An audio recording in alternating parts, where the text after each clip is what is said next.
Hello. तर ही रात्रीची 12:30ची वेळ आहे आणि आम्ही चाललेलो आहोत गुजरातला 2 दिवसासाठी. इथे सगळेजण पुणे स्टेशनला सगळेजण जमलेले होतो आम्ही आणि रात्री 12:25ची आमची ट्रेन होती, पण ती लेट झाली म्हणून आम्हाला मिळाली नाही, तर मग आमची ट्रेन जवळ मिसच झाली होती. हा व्हिडिओ थोडासा जुना आहे. मागच्या काही दिवसामध्ये जे इन्स्टन्सेस होतात ते आपल्या भारतामध्ये, महाराष्ट्रामध्ये वगैरे, तर त्यामुळे मी व्हिडिओ टाकलेलेच नाही आहेत. एडिट पण करू वाटले नाही आणि मला काही काम पण करू नाही वाटलं. पण आता फायनली माझा व्हिडिओ येतोय परत एकदा. आम्ही अथांगला घेऊन पहिल्यांदाच एवढ्या लांबचा प्रवास करणार होतो. मी आणि अजिंक्य तर पहिले जाऊन आलोय, पण अथांगला घेऊन आम्ही एवढ्या लांब नाही गेलेलो. 4 दिवसाचा आमचा हा प्रवास होता. म्हणजे 1 दिवस पूर्ण ट्रेनमध्ये आम्हाला जायला लागणार होता. 2 दिवस आम्ही तिथे थांबणार होतो आणि 1 दिवस यायला लागणार होता, असे 4 दिवस. आणि इथे आपली ट्रेन आलेली आहे. पण आमचे डबे वेगवेगळे होते. आमचे फॅमिली मेंबर्स आणि आम्ही तिघंजण वेगळे होतो. आमच्या दोघांचं पहिले डिसाईड नव्हतं जायचं की नाही जायचं, त्यामुळे ट्रेनची तिकीट वेगवेगळ्या टाईमला बुक झालेले आहेत. त्यामुळे आमचे डबे वगैरे वेगळे आहेत. ऐन उन्हाळ्यामध्ये फंक्शन होतं आणि गुजरातमध्ये तर आपल्यापेक्षा जास्तच टेम्परेचर होतं. मग आम्ही तिघं पण जस्ट आंघोळ करून आलो होतो, म्हणून आमचे चेहरे असे दिसत असतील.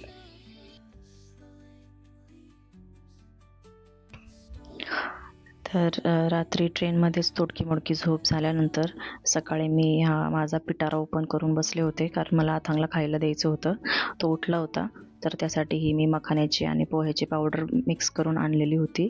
ती मी त्याला देणार होते. आणि हा चिवडा पण बनवून आणला होता. तो कमी तिखट होता, म्हणजे अथांग पण खाऊन घेईल आमच्यासोबतच. मखाना पण रोस्ट करून आणले होते अथांगसाठीच. म्हणजे आपल्याला भरपूर ऑप्शन भेटतात बाहेर जरी असलं तरी आपण खायला, पण लहान मुलांना तेवढे ऑप्शन भेटत नाहीत, त्यामुळे सगळी तयारी करूनच यावी लागते. यासोबतच मी रताळ्याच्या पोळ्या पण आणल्या होत्या आणि चटणी, म्हणजे अथांग पण खाऊन घेईल आणि आमचा पण नाश्ता वगैरे होईल म्हणून. अर्धवट झालेल्या झोपेनंतर आमची काही अशी अवस्था होती.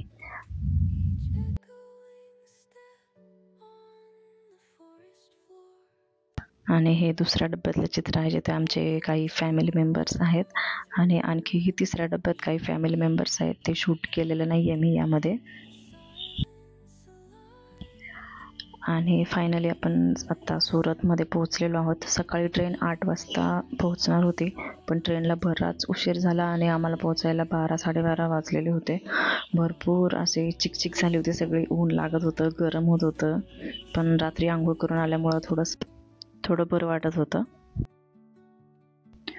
मला मागचा थोडासा अनुभव आहे, त्यामुळे मग ट्रेनमध्ये कधी पण प्रवास करायचा असेल तर मी आधी आंघोळ करून घेते. म्हणजे ट्रेनमध्ये जाण्याच्या आधी थोडासा वेळ आंघोळ करून घेते, जेणेकरून ट्रेनचा पूर्ण जो सफर असेल तो जास्त त्रासदायक तेवढा होणार नाही.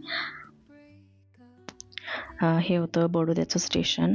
माझ्या नणंद इथं राहतात. त्यांना इथंच दिलेलं आहे बडोद्यामध्ये. तर त्यांच्या घरी कार्यक्रम होता, यासाठीच आम्ही सगळेजण आलेलो होतो.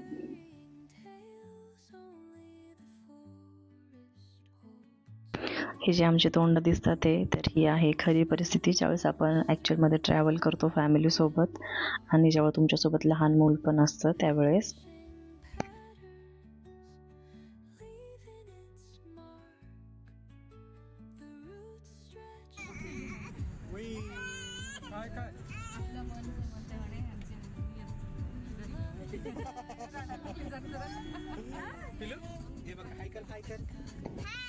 इथं खूप जास्त गरमी होती, खूप जास्त ऊन लागत होतं आम्हाला. आम्ही आतमध्ये AC लावून जरी बसलो होतो तरी पण ते असं बघून जाणवत होतं बाहेर. आणि फायनली आम्हाला एवढंच हायसं वाटत होतं की आता आपण पोहोचलेलो आहोत. घरी जाऊन पटकन फ्रेश होऊन, सगळ्यांना भूक लागलेली होती, तर सगळेजण जेवणावरती ताव मारणार होते.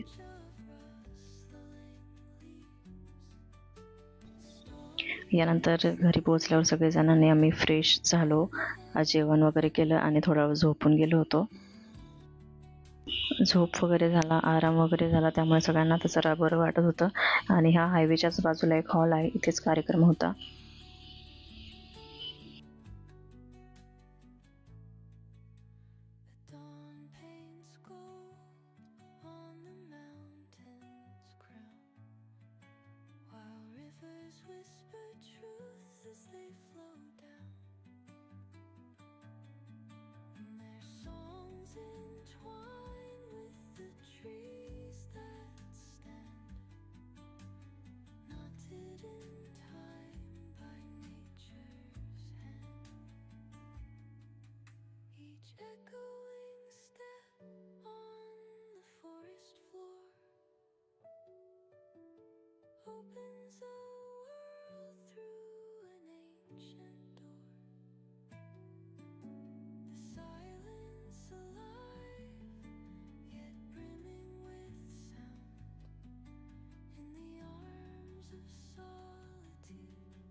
रिफ्रेशिंग असं ड्रिंक आलेलं होतं, तर ते सगळ्यांनी एन्जॉय केलं. त्यानंतर गेम्स वगैरे होत्या इथं सुरुवातीला, आणि त्यानंतर मग बर्थडे सेलिब्रेट करणार होते. इथे गेम समजावून सांगितला जात होता. यूज अँड थ्रोचे ग्लासेस होते, तर एक एक ग्लास तिथपासून ते येतपर्यंत आणून ठेवायचा होता. आणि आथांगची मस्ती तर तो बघा तुम्ही, तो काय करतोय इथे.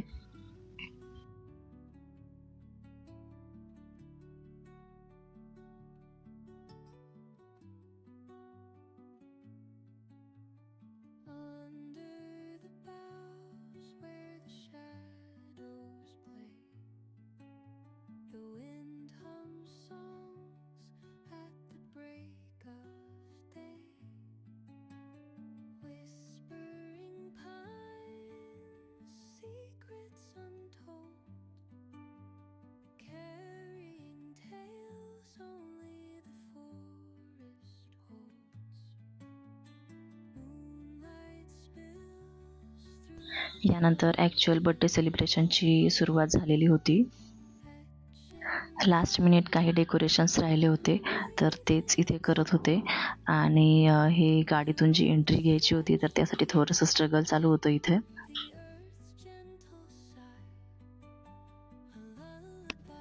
या आहेत माझ्या ननंद आणि हे त्यांचे मिस्टर आहेत, आणि हा आहे त्यांचा मुलगा उर्विक, त्याचाच आज बर्थडे आहे.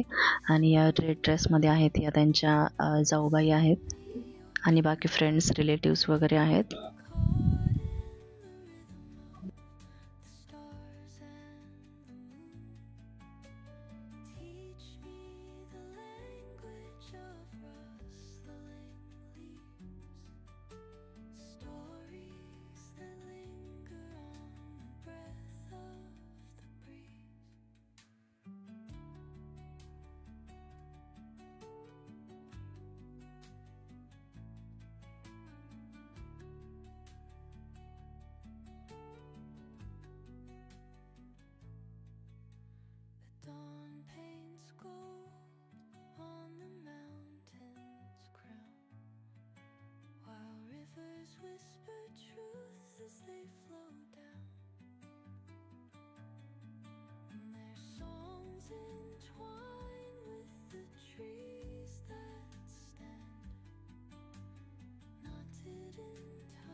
तर अशा प्रकारे बर्थडे सेलिब्रेशन झालं, आणि अथांगची किरकिर चालू होती. आणि अथांगचे आई पप्पा म्हणजे अजिंक्य, तो पण थोडासा आजारीच होता, त्यामुळे आम्हाला थोडंसं जास्त इन्व्हॉल्व नाही होता आलं बर्थडेसाठी.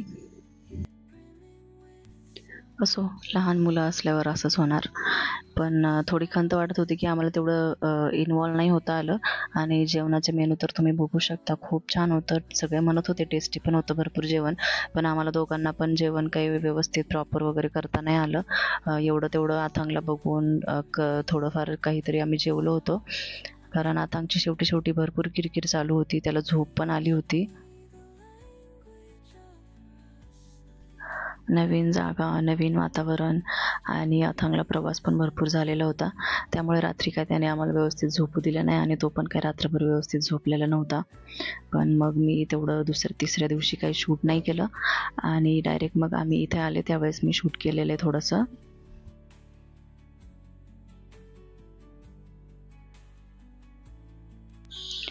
पुण्यामध्ये जसं तुळशीबाग आहे तसंच इथं हे मार्केट आहे. त्यांनी मला नाव सांगितलं होतं पण मी नाव विसरले त्याचं.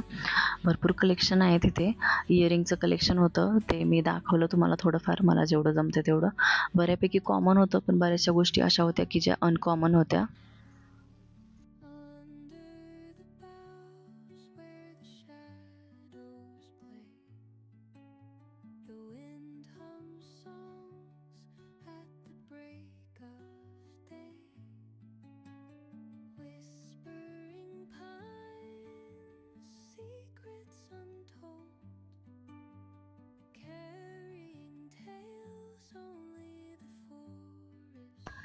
इथे हे जे बँगलचं कलेक्शन होतं ते मला खूप जास्त आवडलं.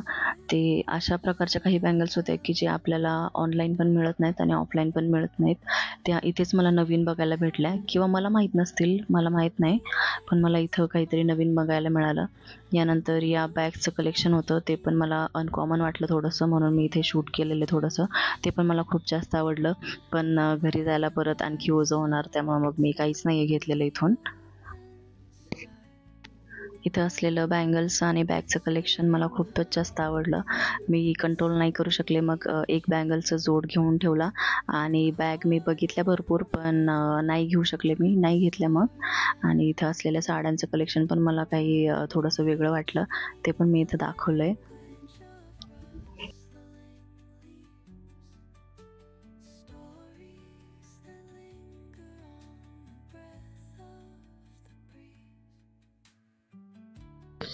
इथं हे काहीतरी विकायला ठेवलं होतं. हे दगड खाण्याचा प्रकार होता, पण मी पहिल्यांदाच बघितलं होतं की अशा प्रकारचे दगड खाण्यासाठी विकले जातात ते.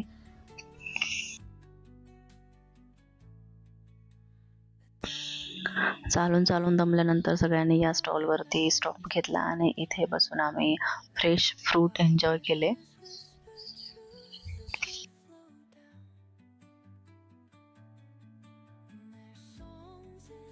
याच्यानंतर फायनली आम्ही एका शांत ठिकाणी येऊन बसलो होतो थोडा वेळ. आणखी वेळ बसायची इच्छा होती पण आमच्याकडे तेवढा वेळ नव्हता.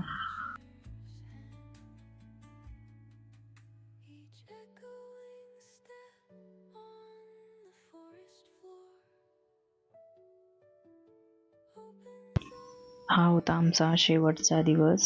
म्हणजे हा दिवस पण आमचा पूर्ण ट्रॅव्हलमध्येच जाणार होता. वडोदरा रेल्वे स्टेशनला आम्ही येऊन पोहोचलेलो होतो. इथून पुणे स्टेशनपर्यंत आम्हाला रेल्वे होती. इथे जे मला ट्रॅव्हल करायचं होतं पुण्यापासून ते गुजरातपर्यंत आणि परत गुजरातपासून ते पुण्यापर्यंत, या ट्रॅव्हलमध्ये मला जे पण पॅकिंग लागणार होतं आणि महत्त्वाचं जे सामान लागणार होतं त्याचा पण मी एक व्हिडिओ बनवला आहे. तर तो व्हिडिओ मी या व्हिडिओच्या आधीच अपलोड केलेला आहे. तर तो व्हिडिओ जर बघितला नसेल तर तो पण तुम्ही व्हिडिओ बघा, तो पण तुम्हाला भरपूर हेल्पफुल होईल. आणि सगळे थँक्स आहेत या छोटूशा फॅनसाठी, कारण एवढ्या गरमीमध्ये या फॅनने मला खूप जास्त हेल्प केली आहे अथांगसाठी. इथे गुजरातमध्ये येऊन भरपूर गोष्टी फिरायच्या होत्या पण त्या राहूनच गेल्या, कारण अजिंक्यला सुट्टी मिळाली नाही आणि एवढं मोठं ट्रॅव्हल केल्यानंतर आराम करणं पण महत्त्वाचं होतं. त्यामुळे मग फिरणं थोडंसं बाजूला राहिलं आणि जे फंक्शन अटेंड करायला आलो होतो आम्ही तेवढं अटेंड केलं आणि त्यानंतर सगळे आपापल्या घरी गेले.